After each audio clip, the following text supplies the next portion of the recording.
আমার respectable audience, আসসালামু আলাইকুম। আজকে চলে যাচ্ছি আমরা আমার বাসার একটা ফ্রিজ কেনার জন্য। চলে গেলাম আমরা বিলাল ভাইয়ের শোরুমে। সেই শোরুমে আমরা প্রথম থেকে হাঁটি হাঁটি পা করে আমি আমার বন্ধু সাথে নিয়ে চলে যাচ্ছিলাম ফ্রিজের শোরুমে। এখন আমরা দেখব ফ্রিজের শোরুমে কী কী ফ্রিজ আছে, ফ্রিজগুলো দেখতেছিলাম। সাথে ডিপ এবং নর্মালে যদি বাসার জন্য ফ্রিজটা, ছোট্ট ফ্যামিলিতে এই ছোট্ট একটা ফ্রিজ নেওয়ারই পরিকল্পনা ছিল, কিন্তু আসলে হাতে পর্যাপ্ত পরিমাণ টাকা ছিল না। তবুও প্ল্যান ছিল যে সুন্দর একটা ফ্রিজ নিব। সেই জন্যই কয়েকটা ফ্রিজের মডেল দেখতেছিলাম।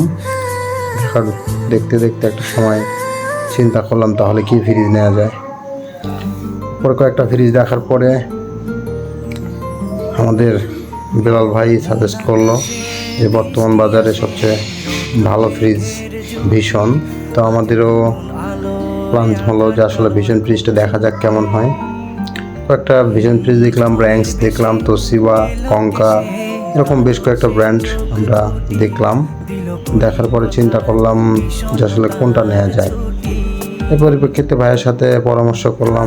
ভাইয়াও বললো যে আসলে কোনো সমস্যা নেই ভাই, আপনি বর্তমান বাজারে সবচেয়ে ভালো ব্র্যান্ড এবং সার্ভিসিংয়ে ভালো দিচ্ছে হচ্ছে ভিশন ফ্রিজ।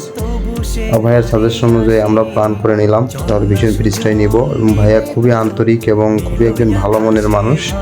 আসলে আমাদের সামান্য কিছু টাকা ছিল, তো ভাইয়া বললো ভাইয়া কোনো সমস্যা নেই, আপনার টাকা না থাকলেও আপনি ফ্রিজ নিয়ে চলে যান, যখন খুশি আপনি তখন দিয়েন। আসলে এত ভালো মানুষ এবং ভালো আন্তরিকতার মানুষ আমি কখনোই দেখিনি। সেজন্য এই মডেলের ফ্রিজটা আমাদের পছন্দ হলো। ফ্রিজের সার্ভিসিংয়ে যারা আছে, যারা হোলসেলার ছিল, তারা আমাদেরকে ফ্রিজটা বের করে প্যাকিংয়ের জন্য প্রস্তুতি নিল। ফ্রিজটা প্যাকিং করা হচ্ছে। তো প্যাকিং করার আগে আমরা ফ্রিজটা আসলে দেখে নিচ্ছিলাম যে ফ্রিজের কোথাও কোনো প্রবলেম আছে কি না। সাথে আমার বন্ধু সামিউল ছিল, সামিউলও আমাকে দেখে ভিডিও করতেছিল। তো আসলে ফ্রিজের প্রত্যেকটা পার্টস প্রতি আমরা দেখে নিচ্ছিলাম যে ফ্রিজের কোথায় কি, কিভাবে কি আছে কি না।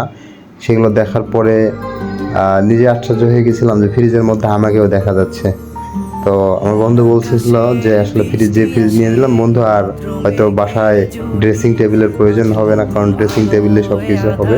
তো বন্ধু সামিউলকেও বললাম তুমি একটু ফ্রিজটা দেখে নাও, হয়তো কোনো সমস্যা যদি থাকে তাহলে এখান থেকে চেঞ্জ করে নিয়ে যাবে। তো আমার বন্ধু খুবই খুশি ছিল ফ্রিজটা কেনার পরে। তো ফ্রিজটা কেনার পরে আমরা ফ্রিজের সব কিছু দেখার শেষ করার পরে আমরা ফ্রিজটার জন্য প্যাকিং করার শুরু করে দিলাম। প্যাকিং করা শেষে আমরা বাসার উদ্দেশ্যে একসাথে রিক্সায় করে বাসার উদ্দেশ্যে, আমি সাইকেলে এবং আমার ফ্রিজটা রিক্সাতে তুলে দিয়ে আমরা একসাথে চলে আসছিলাম বাসায়। তো এইভাবেই আমাদের ছোট্ট স্বপ্নটা পূরণ হতে যাচ্ছিল। সাথে পর্যাপ্ত পরিমাণ হেল্প করেছিল আমার প্রিয় বন্ধু মনির ভাই এবং সাথে বিলাল ভাই এবং সামিউল। এদের অবদানটা কারণেই হয়তো আজকে বাসায় ফ্রিজ চলে আসলাম।